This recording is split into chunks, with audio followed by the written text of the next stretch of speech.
call.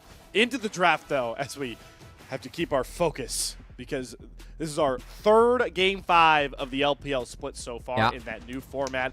And Bessa gets banned out the whole way. Skarner gets banned out the whole way. Callista gets banned out the whole way. ThunderTalk on that blue side once more. Lock in a Hoya Camille B1. What in the hell is going on? What? Why are we first picking Camille?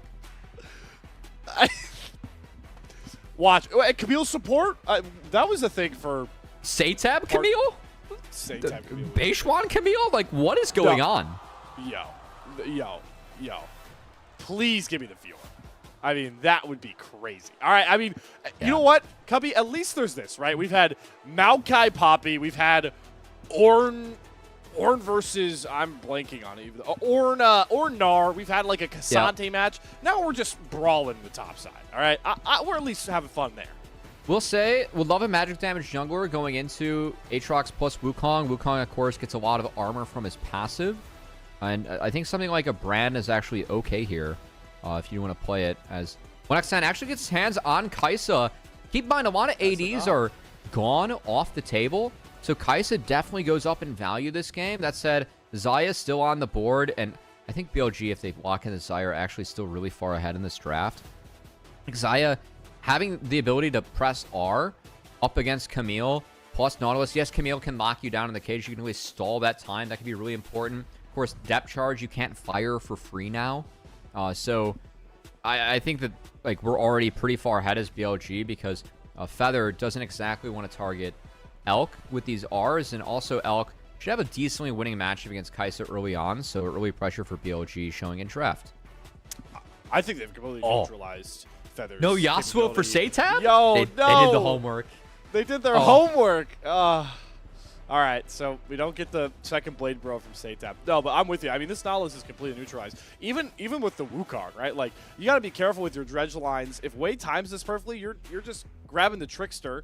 If you're really not paying attention, you could depth charge the Trickster. It doesn't always happen, but like there's a lot of ways to shut down this Nautilus already. I do like the Renata ban, though, into a comp from ThunderTalk that's already clearly about diving on top of the backline, whatever it looks like for BLG. Okay, the Blanc ban. I actually think a Brand is decently valuable here for Beichuan. Just, it's a lower range comp for BLG. Again, magic damage going into the Wukong. I do like the Alistar ban. I feel like two really high priority supports are taken off the board, and now like you're really looking down the barrel of tough support options. I'm not sure what Onn's going to go with here in the Nautilus. I mean, that's a choice. I don't... Oh, that, do it. I think... Do the Taric. Please. It's good in the knot. It's good in the knot. Do it. You already have main engage with Wukong, and you synergize really well with it. Yes. This is just so depressing for Feather. I love Fearless Draft. It is pretty depressing, though, if you are ThunderTalk. I will say Ivern, not bad in the Taric, actually. Like, you can buy space and also, like, disengage, recover. With Ivern, also, of course, really supportive towards your lanes. I'm just still so shocked that we had a first pick Camille. I keep on looking at that on my screen, and I'm just, like, questioning, like, what our plan was here as ThunderTalk. There's the AP. Lilia locked in for... you have enough, but what AD options does SeTab have left that, like, he has to blind, right? And even if you go for something like this, like, Mercs are so valuable, and you are looking at AAA AP, I do think that range is good for ThunderTalk here, so... you are against a lower range team. I do think that that's actually a decent approach for SeTab. A lot of dashes. Could really slippery stones could cause a problems for Bin and Wei. And not Talia is a decent combo, and Talia Camille is also a decent combo, so you have a lot of ways to impact the fight that way, but you get Knight counterpick. Talia is really counterpickable.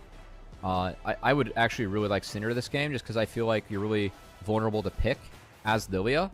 And also that makes Kai'Sa's life really hard. And it will be Knight Syndra. You can buy a lot of space for Xayah. I very, very, very, very much prefer BLG's draft. And I just don't know why we first picked Camille. I'll be honest. I don't know what kind of game plan that you can make or how many top picks are like gone where it's like first pick Camille is just the move, right? Now, I will say like the one thing, Hoya usually just plays tanks. And like, even in that case, I mean, Ben took the other tank buster and Aatrox, like, if they had any flexes actually planned for the Camille. I just think that, like, really trapped you And I'm not exactly sure what the plan was there. But execute available for TT. I mean, it is game 5, but they actually have a comp where you could see this like normally, you know, on a certain, like you might have seen this comp in a distant patch, and patches long past gone. How distant? Some things work together. Well, I mean, only like a season or 2 ago. Okay. It's doable. Yeah. I just think this Tarek is like gonna just neutralizes the entire, like, because ThunderTalk's comp, like with Kai'Sa, Nautilus, the Camille jumping in, like Lilia, they're all about, you know, just piling on, getting on top of BLG, and then if Tarek just pops ult and you've already blown like Ultimatum, a Lilty Lullaby, a Depth Charge, like you lose all your momentum for ThunderTalk, and you have to wait out this ultimate, and then you just, it's just so hard to play the rest of the fight out from there. Yeah, I will say, like, the one thing that I'm a little bit worried about for BLG is that, like, Wukong really is the only main engage. And the Wukong Tarek engage is big. It's going to be on Knight, on the Syndra to also kind of disrupt ThunderTalk coming in on top of the Tarek. And there are a couple ways that you can survive Tarek ult. Like, a Lilia sleep can actually buy you a lot of time and kind of paralyze them throughout it. You need to time it right so that you can still get, like, the damage that expires afterwards. But there are some creative things that you can do with that as we do dive into game 5. I do really favor BLG in this draft, but we'll see if ThunderTalk can prove me wrong, if they have anything up their sleeve. Still is a game 5 to get hyped for. We're deciding Group C with one of the most exciting, surprising teams in ThunderTalk. Still just one more Nexus explosion away from leveling the playoff picture, or BLG making one of the biggest comebacks of the LPL split so far, the only reverse sweep that we may see in the regular split. No matter what happens on Summer's Rift, one of those 2 historic markers will be met, and all we can hope for is an action-packed matchup for the ages. Right off the bat, looks like it's going to be a lane swap opted into by BLG. I do like this for... I think Aatrox has an easier time picking up resources in the solo lane compared to Camille, if he's able to get access to a bonus level. I just think that, like, we just run at Hoya and try and force him off here. As, yeah, BLG going to show, and Hoya going to have to run for the hills. Bin not able to get anything from that bot wave, so it does go to Leech off mid. Actually, Hoya, well played. Oh, wait, nope. He tries to dash forward, and he eats a dazzle. I guess he got XP, but... That's big. I will take the XP in that scenario actually all the time with the hook shot. So kind of cute actually by Hoya as SeTab. Start from Bin trying to catch SeTab lacking, but gets the phase rush, just enough move speed to run out. Well played. Not get the stun across from Knight taking level 2. So a couple of really tense level 1 shenanigans, but nobody falls for him. I do think that TT's up so far though. Like Bin's leeching XP off mid. And we have Hoya able to absorb everything in the top side. Feather rotating to protect from the dive. As looks like first Tarek game in, I'm going to guess, 968 days. As that's 2022. Yeah, we'll say. Checks out. Yeah, that's the one thing I can't understand on there. So, you know what I can't understand, good guess. Cubby? You know what I can't understand? Where is your Uwu coming in, man? The time's up on God it. damn. I had to get to the reminder. The Camille first pick was like the opposite of an Uwu, you know? I mean, my face said it all in that scenario. It wasn't good. As SeTab, another good sidestep against Knight. The Syndra, this match was really favorable for Syndra. Like, you need jungle intervention as the Talia to come anything close to even in this, but the fact that SeTab's been able to sidestep, at least the first 3 scatters I've seen on my screen, that does really help. Beichuan towards that bot side. Seeing if he can spot out some of these camps. Way clearing though up top, bottom to top. So while Beichuan is a bit quicker, he should get on this scuttle. Isn't a ton of interference in the jungle. As SeTab goes 3 for 3 on dodging these scatters. Yeah, and he gets the wave in, so he gets the base. Actually, not bad at all. We'll say right now, looks like the Xayah is getting solo XP. I actually really prefer when Kai'Sa is able to get in that scenario. Kai'Sa, for me, this champ does scale really hard with levels. As well as just, I mean, your Kai'Sa, right? 3-item Kai'Sa is a win con. So if you're ever able to get the solo resources, I do think that's very worth, as we will have bases coming out from each of our teams, rotations going up. Looks like bot lane's going to go top, as of course Grub's going to be the priority. And TP is going to be saved by Hoya, which is quite nice. I mean, he's going into lane with a Ruby Crystal. This is a skill matchup for the Camille Aatrox. If Aatrox interrupts you at any point, it's kind of doomsday. If you play around in this Camille, the true damage from your Q is really nice, but Hoya has TP up to try and interact with the Grub, so potential for a 5v4 if no rotations come out from BLG for ThunderTalk. Nice, starting to change some of these scatters back together. Big important marker, obviously, Syndra is seeing how many of those splinter stacks you can get across. Is one hook, Dredgeline for Feather, already showing why this Nautilus has such a tough time. Get some damage on to On, but Feather takes the worst of the lick, gets stunned, and Tarek has a lot more sustain in his kit. Yeah, every auto that Tarek able to fire off too reduces the cooldown on that Q. We'll say pretty common that we see tears come out of Tarek just to help with the mana pool. He is very mana hungry as a champion. Don't have that yet from On. So On does have to be a little bit careful about his mana pool here early on. Dragon already up on the Rift. Grubs in the next 30 seconds away. Going to clear out his top side. Beichuan going to take his second reset. Curious what items he might be able to grab up on this one. Already has those faded ashes. Just a Ruby Crystal, so not a big impact. Is the flash. Good flash. Ooh, ultimate from Syndra. Knight nearly finds the kill with the unleashed power. It's just going to be a trade of key summoners. Both mid laners going to take the reset and have to walk all the way back. Really nice flash from SeTab. There was a Q at his feet that if he does not flash, he ends up dying to the combo from Knight. And we'll say that trade of summoner spells, I do favor SeTab with that, just given that he's Talia with a phase rush versus the Syndra. So potential for TT to try and punish. As Knight is going to be late. Bin's walking up, but is behind Hoya. So TT is going to start this up. Feather being 3, not ideal, but if they get 1 Grub, he might get 4. We'll see if the respect's being given by BLG with the mana advantage. Dredgeline going to land on to On. Here comes SeTab with Aaliyah nice in the TT. background. Elk is sectioned off with the Hextech Ultimatum, holding way at bay. Yeah. Just going to knock down the Tarek, grab first blood. Bin arriving on the backside, going to pop the World Ender. Does have to flash away from a Dredgeline. The rest of BLG just can't get towards him to help support. So it's going to be first blood and first 3 Grubs, 2 steps towards 2 different feats for ThunderTalk. That's great for ThunderTalk, and I like how they played that one out. Again, looking at the map, Bin was behind Hoya going through mid lane. So what does ThunderTalk do? They're the team that has more engaged. They hard force on the top side. Even with Feather being down a level, he doesn't care. He's Aftershock Nautilus, hooks in there. Nice ult from Camille as well. Separated the rest of the fight for BLG, and Bin was never able to get involved because he was late. Hoya was the one that saved TP. Looks like he got pushed bot first, and Bin had to respond. So ThunderTalk forced the 5v4 on the top side of the map away from Bin. Well played from them to actually find an advantage.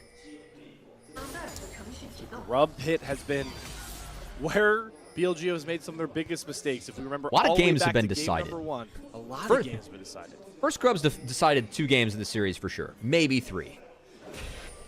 Definitely 1 per team for sure, I would say by this point. Oh, God, yeah. We get a replay look back at it, and I'm glad you called it out as on that map. It's just Hoya being able to hook shot, get this Hextech Ultimatum down to section off way from the rest of the team. It's just so much more pivotal. The simplistic aspect of a man advantage, what it could do for you. And they got 4 flashes off of BLG there. Only spent 1 in 1xn, right? SeTab's flash was already down. It's synced up with Knights, and actually he's got the summoner spell point. The CDR point in Inspiration Tree, so that's actually good. And now, another play. Here, On takes a pretty big amount of damage. Feather gonna flash out. There goes the Cyclone, but On is already down. Teleport's coming in from behind. Way gonna channel the next Cyclone, but 1xn has the Kaisa ultimate, dashes in to find the kill, grab the feats of warfare. In comes Knight to try and find the trade on a Beichuan, but he just doesn't have enough in the tank. ThunderTalk walk away with the opening 3 kills. That is so big for ThunderTalk, and again, Beichuan, he's up early and up in tempo, and if you force fights against the Wukong early on like this, it's pretty good for Lilia. you know, the sleep coming in, it buys a lot of time for Kai'Sa to actually work through those passive procs, and Wukong doesn't get armor against you, which is why I was talking about getting a magic damage jungler in draft. Well played by Beichuan and ThunderTalk to go punish all those flashes that were down from the grub play and get the gold onto the Kai'Sa, because 3-item Kai'Sa is still a win con. It's a Kraken Slayer this early in the game for 1xN. The big carry for ThunderTalk, the one that has been topping out a lot of the damage numbers. Part of that's because of Hoya playing the tanks up topside, but even this game without Hoya on a tank, you're on the Kai'Sa, you can be mobile. And the way that 1xN played out this fight was fantastic to see. Beichuan, that engage was good. Love the fact that he flashed proactively to make sure that the fight was on their terms, understanding that flashes were down for BLG, and that ult that 1xN took over the top, over the terrain was fantastic. Able to get Beichuan out against Knight, not quite enough in the tank, as you called out, and another one fight for TT, and the map got even better for them. It's so heads up of ThunderTalk, recognizing that they need to play aggressive until On gets to level 6, right? That Cosmic Radiance makes it so much tougher, like we talked about, to go for these plays, but they've been so proactive in those last 2 skirmishes when On is such an easier threat to kill and so much less available to protect his teammates. And we talked about it, right? The 1xN versus Elk, the stats, they both are just such high echelon for the LPL split right now. We are off of back-to-back Elk MVP performances. We've been waiting to say 1xN's name in this series. LPL, you know, they thought it was back-to-back Elk MVP performances. It was Elk and Knight, you know. We can honor that here on the unofficial broadcast for at least one clear Elk MVP, right? Oh, We've for been sure, waiting to see the 1xN game. No better spot for him than now. One of the biggest games in ThunderTalk organization history.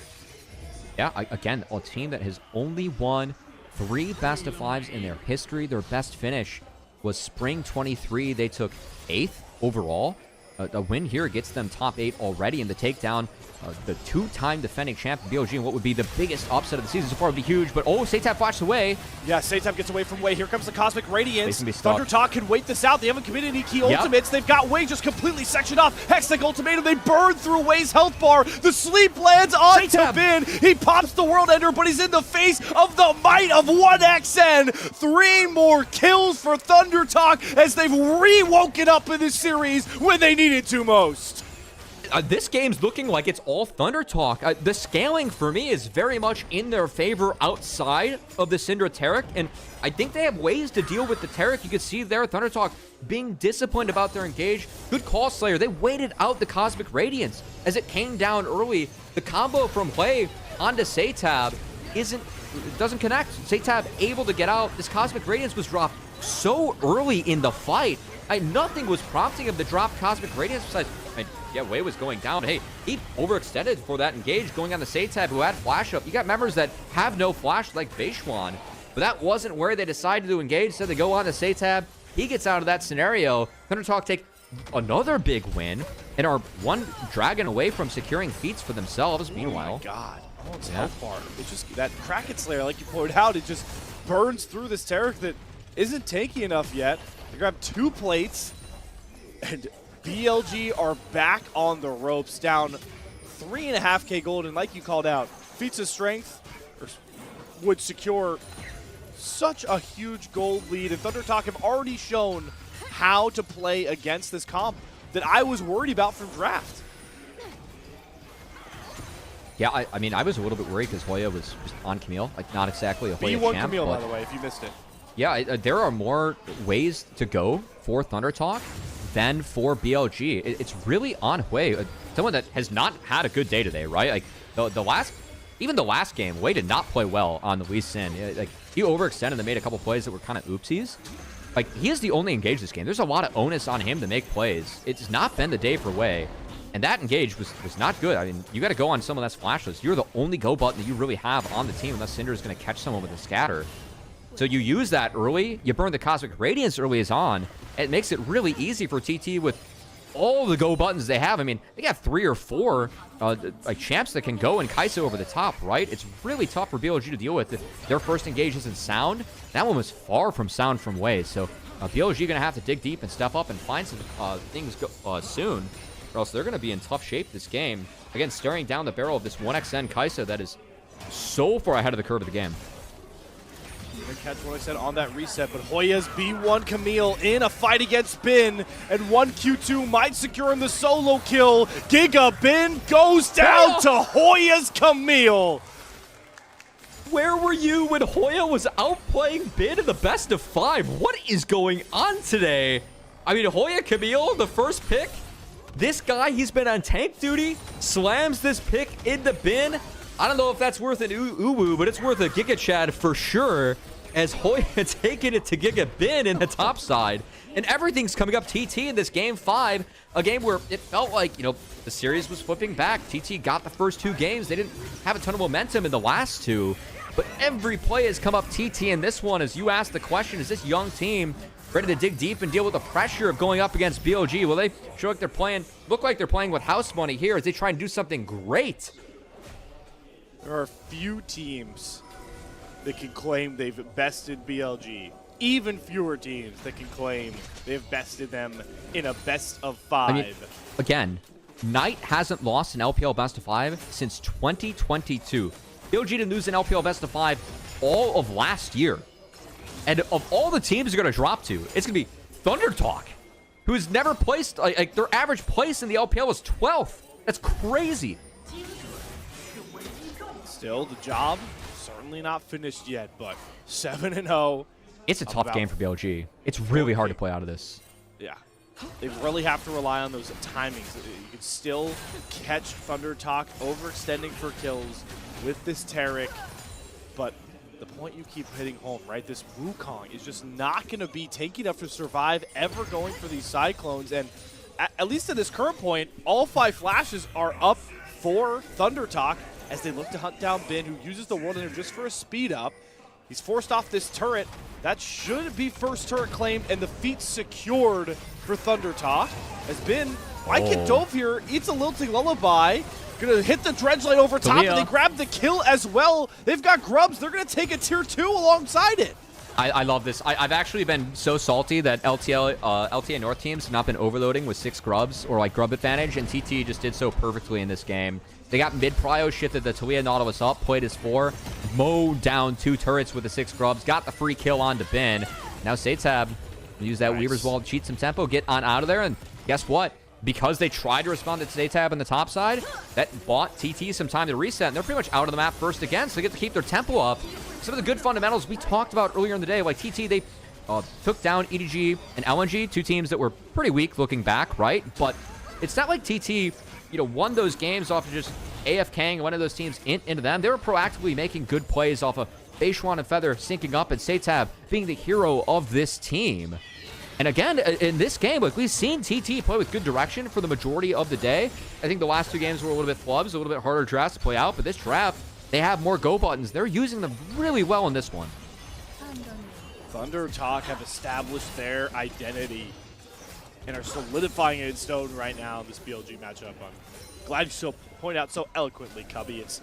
They're not a team that will ever sit back. That's not their style. They're the young, ragtag, young and gun squad. And the most impressive part about this game especially, I want to keep pointing out, we called it out with SeTab and Hoya's champion pools, especially the fact that a guy like Hoya, who we came into this day highlighting as someone you could stick on a tank, weak side, biggest difference. Pressure. Yeah.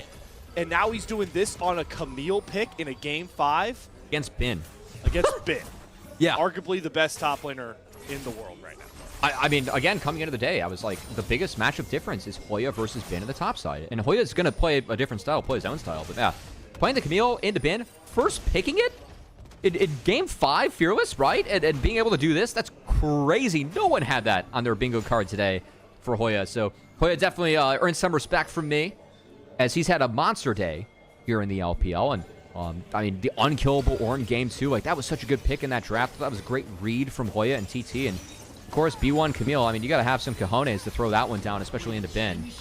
Didn't get the Fiora, got the Aatrox, and it doesn't matter. He's making this one make sure it looks like it's in his favor with the rest of his team. And I mean, TT just gets to cruise the map now. They got 6 grubs. You have a Camille to pressure. You have a Talia that can pressure both sides. And look at them. Again, playing 2 lanes. Mid into bot, shift the power down there. They don't even need the shift power down there because Bin can't even approach the wave because of how much threat SeTab, Beichuan, Feather have in the bot side jungle of BLG. as BLG continue to bleed out and lose. Drop a Herald, find yourself your 4th turret of the game. BLG just have to sack so much, and all the mites just rise on out. Drop the Weaver's Wall. We're going for more. Second crash comes across. SeTab gets a huge seismic shove that Elk forces Elk's cleanse out. They do get a Scour of the Week on a Beichuan, but he flashes away from the Cyclone. He's able to get to safety, and they're leaving what I said is just shred through way. Jungler down. Another seismic shove on Elk. You can't cleanse it this time. The walls are closing in on your 2-time champions, minute by minute, skirmish by skirmish. And Wei and On split again as Wei flashed to go in. No Cosmic Radiance. They needed it that time is On. Yep, One you definitely shot. wanted it there. Blown up. See you later. Tier 2 turret to follow. And the Titans of the LPL, BLG, won both splits last year night, won 4 splits in a row. About to get blanked in Game 5 by ThunderTalk. Like, what a crazy night that we have here in LPL. Only get 1 best of 5 Fearless tonight. Both these teams making the most of it, especially ThunderTalk. Surprising everyone with a performance like this. Again, I thought saying it was going to be 3-1 BLG. I thought it was in the minority, thinking that ThunderTalk would even get a game. But looking at the tape, I had enough faith for them to, take something off BLG, but not do this. As BLG have not had their best day. I think Game 1, Game 2, disrespectful drafts, disrespectful play. This time, Wei and On just not being on the same page at all. As where's the Cosmic Radiance? Like, you have the sleep going down. On, he was never able to equip the W onto the Wukong, had it onto Elk, so never able to get the Cosmic Radiance. Didn't press it fast enough to even step up and try and help the Wukong get out, and then gets 1 shot in the back half as well. Not a chance. He called it out on draft, Cubby. I want to give you credit. The Nautilus-Talia combo. He said it might be enough to stop any Cosmic Radiance. There it is, picture in picture. And quickly, as we have a bit of downtime with Voracious Otacon up and BLG getting desperate with some death brushes, our own Kelsey Moser just fired out another awesome stat. Knight Syndra, over nearly 60 games, has a 75% win rate. ThunderTalk don't care about that, though. Yeah, I gotta say, Knight's been the best performer for BLG tonight. I do feel like even with SeTab having really sound games, it's not like Knight's had any stinkers. And they're gonna need a heroic performance out of the Syndra here, as BLG Desperation Otacon has been started. Weaver's Wall to at least make them think about it. Hoya's gonna have to step out of that bot lane to try and TP. We'll see if Bin goes for the cancel. If he cancels the TP, it's gonna be huge. Not gonna get it off. Feather. You have to TP behind, below 5K, but BLG, they can't stay. They do get it to reset.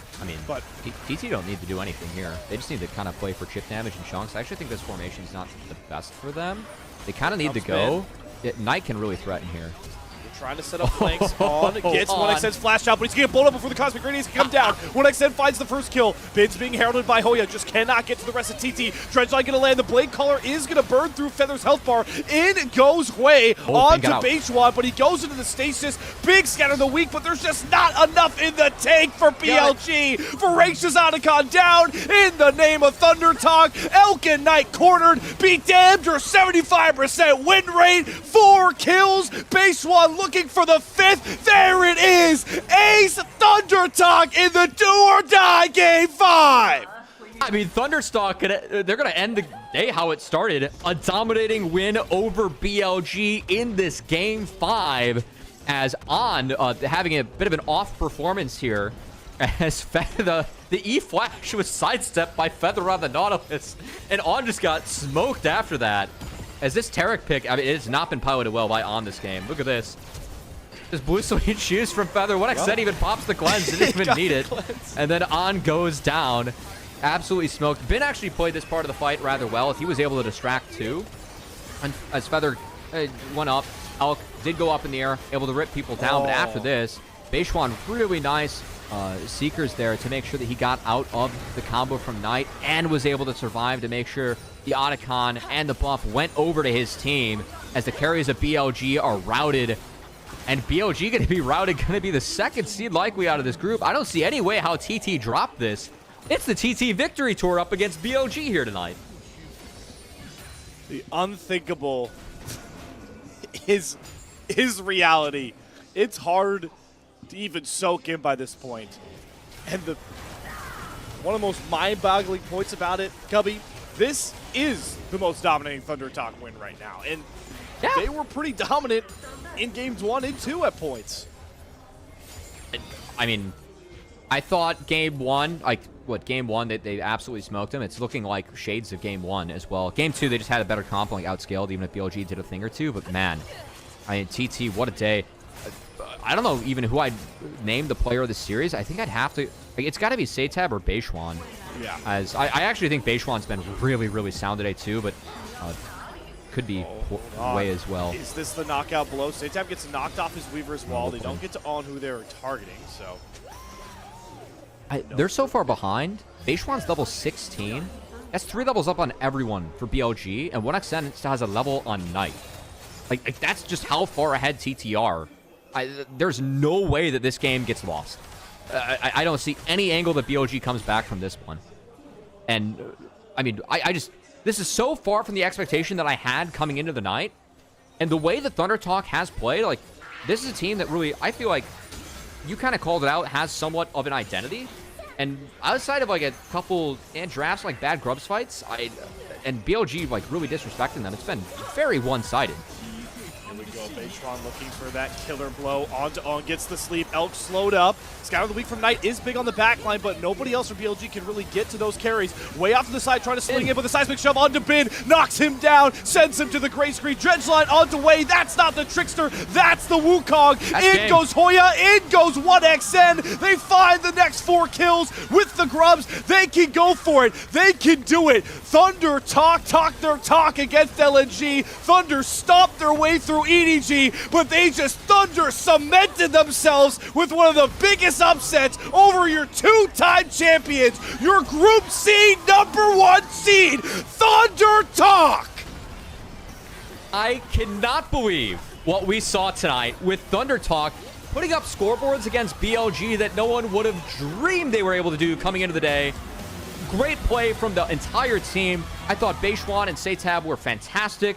I thought Feather had a great series. And man, for Hoya, the guy that really is a role player in this team, to first pick Camille into Bin and slam a game like that, utterly ridiculous result tonight in the LPL. The biggest result in the LPL this split. From their impressive Demacia Cup run, the question coming in was, can this translate? Demacia Cup is one thing, the LPL split is another. That question has been answered and then some. Yeah. I mean, again, like, I don't want to take too much away from TT. I thought Wei played really bad tonight. Like, it was just not the day for Wei. I do think that BLG, like, game 2 for me was a really disrespectful draft. Game 1, you should never fight the first grubs. That game, for me, TT smoked them. And again, it's game 5 Fearless. Sometimes things get a little bit goofy, but man, like, Wei and On got super outplayed by Feather and Beichuan in that one. And man, I'm just curious who the player of the series is, like, between Beichuan and SeTab. I feel like those two are the ones that are the most deserving. And for TT, again, just a real statement game. And I'm curious, like, how far some of the players on this roster can go. I mean, SeTab looks fantastic. 1xN and Feather are playing really good league as a bot lane in and out of lane.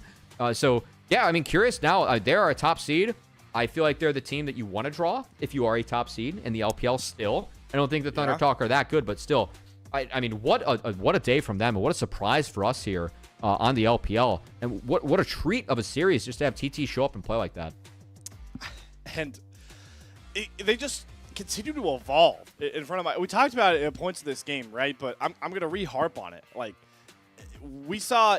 I know the Yone is a powerful pick, but they're pulling out champions that we haven't seen them body anybody with, and they're doing it into a world contending team. Like, SeTab's confidence to pick the Yone in game #1, absolutely beautiful. You talked about, I mean, we're never going to stop talking about a B1 Camille game 5 from Hoya. Hoya's a tank player. This guy, you know, can have a good Rumble game. He's smashing what a stupid on result. Like, of all the ways for TT to win a game 5, it's a first pick Camille from Hoya. Like, what the hell, man? Okay, so we're gonna flame ourselves a little bit before we get to the MVP. First of all, Guy, if we can throw up our terrible predictions. Yeah, there we go. Look at this. Soak it in. Could not be happier to be more wrong. I stand by the 3-1 prediction. Yeah. That's happy to be wrong. So there's that. So that's all of us here at the unofficial LPL English broadcast. And I know it's a hell of a lot of you at home. If you've got a prediction that shows ThunderTalk, throw it up in our Discord because I want to see it. I need a timestamp too. Yeah. And a non-Photoshop check. You're gonna have to put a newspaper with today's date next to it as well. Oh, please. Yeah. No. Yeah, for sure. And then the other thing, if we could throw it up, are the updated group standings. Special shout out again to Kelsey for getting these done here. Soak it in, folks. Group C, ThunderTalk Gaming, 3-0, number 1 seed. I mean, we should have known coming into the day that ThunderTalk, like in this group, those T's on the eyes, like they look angry. They weren't here to mess around, you know? It was first or bust. First or bust. I can't believe I'm talking about like logos in terms of what just happened. I mean, I really just still cannot process what I witnessed tonight. The fact that ThunderTalk actually beat BLG as BLG, you know, maybe honoring their LCK rivals in T1 and trying to drop out early, you know. Yeah, kind of following that route. Look at that way damage and on damage. Ouch. Oh my God, that's tough. That is under 4K damage on a Wukong.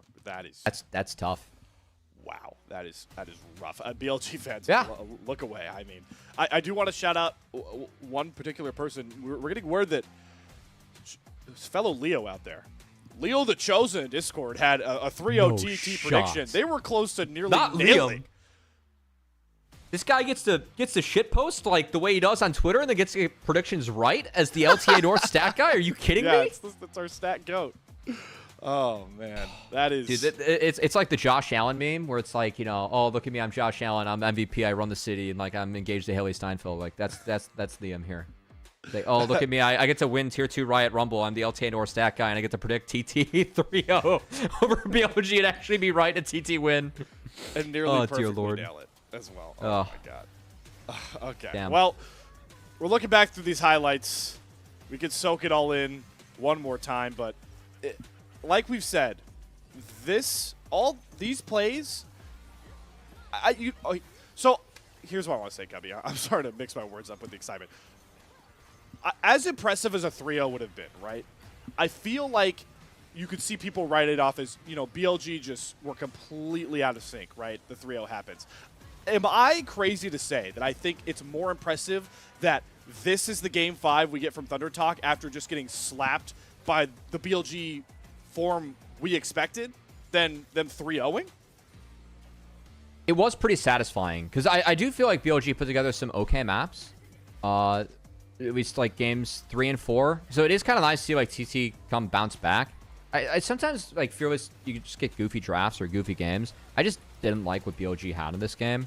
And again, I feel like TT, like they had draft edge in the majority of the games tonight, which I feel like really helped them win. Don't want to take away from TT. Of course, they played it out really well and had to find the wins. And I'll give credit to TT with that. Like we were running the highlights before the series started and said, hey, we know that they've beaten bad teams, but these are good plays. Like that if you make against any other team that you're being presented, like this is very winning, good angles for TT. And you have some people that are standout performance like SeTab and 1xN coming into the night.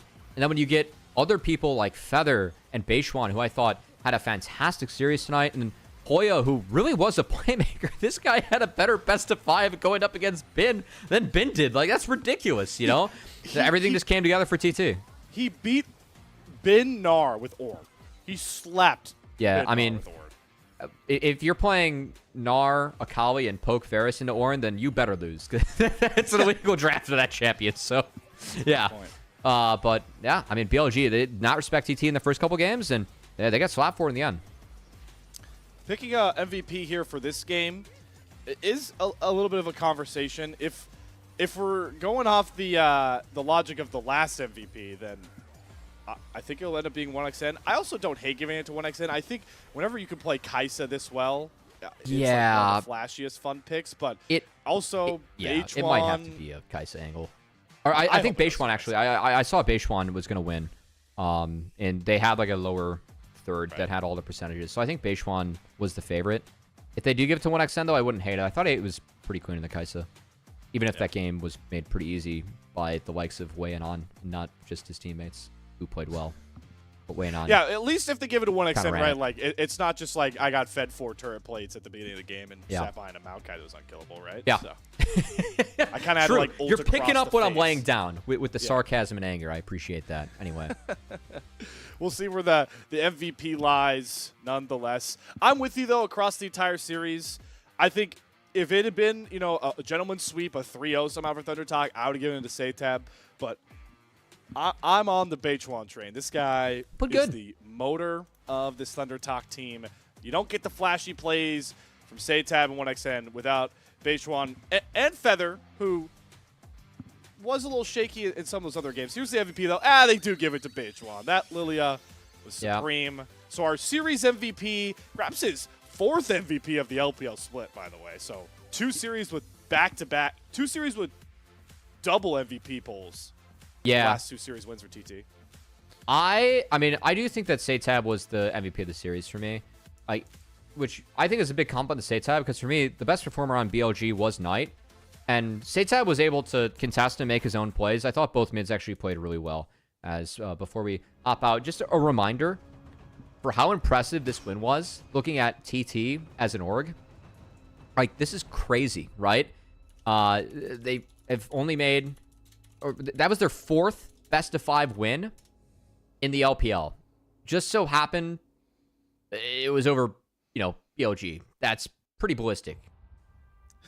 Ballistic. I mean, you gotta get the source out to describe this one. And also, we talked about it a bit, but that highest ever LPL placement, they're now already locked in to matching that and likely expected to be, you know, reach their highest ever LPL placement. So, barring a crazy crash out, they're going to have their most best-of-5s won in LPL history all wrapped up in the first 2 months of the 2025.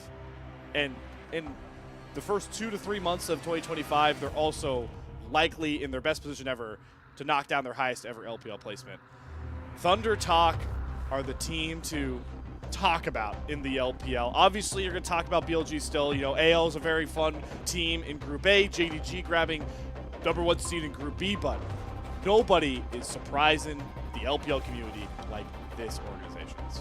Yeah, I mean, crazy win. I feel like BLG really didn't show up, really played bad, and really disrespected ThunderTalk. But props to ThunderTalk for showing up and actually like managing to take this dub. I do think that SeTab, 1xn have actually played pretty well, and it's good to see Beichuan and Feather and Hoya like supporting cast around them. Like there are some good things going on with TT.